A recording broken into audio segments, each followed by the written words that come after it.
Hey there, scientists. This is your walkthrough of the lesson, Think Like an Engineer, Make Observations. What you are going to do in this lesson is you are going to design and test a method to reduce the rate of erosion on a hillside. You're going to be able to use evidence from your test to explain how your method for slowing the rate of erosion works. So we're talking about soil conservation and we're talking about erosion. So this is an interesting launch video. It will give you some background information of some things that farmers could do to have better soil conservation and prevent erosion. So on your instruction slide here, this video gives you all of the instruction that comes from your text and all of the steps that you have to follow and do. This video right here is where I did my own investigation, I did my own experiment, and you can see side by side the two things that I did to compare my Think Like an Engineer strategies.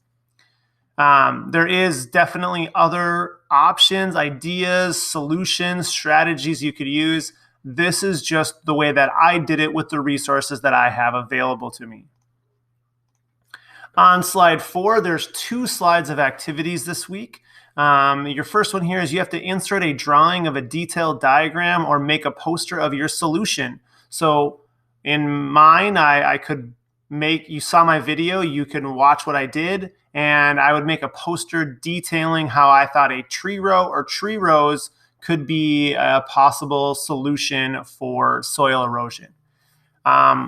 Include clear labels that explain how your solution will work, and be sure to provide evidence from your test to support your solution. So what evidence can you find?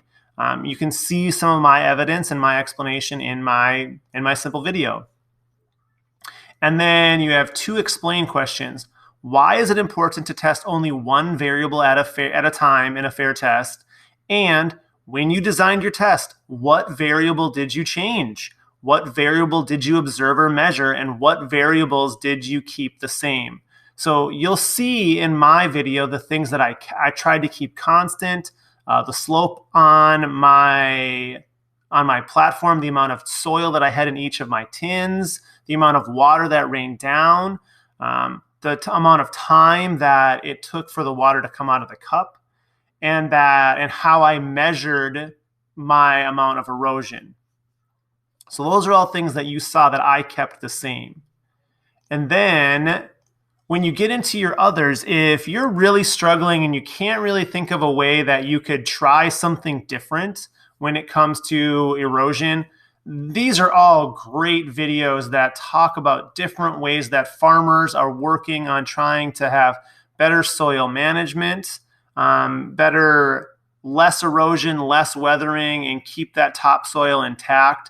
So every one of these, if you're really struggling kind of with an idea, I just encourage you to watch one of these and then to see how could you apply that to a small sample and a small engineering process that you're doing in front of you. Because again, when all of this is done, you are designing and testing a method to reduce the rate of erosion, and you can say that you can use evidence from your test to explain your method for slowing the rate of erosion. Be a fascinating engineer, work hard like a scientist, really enjoy this one. Good luck, everyone.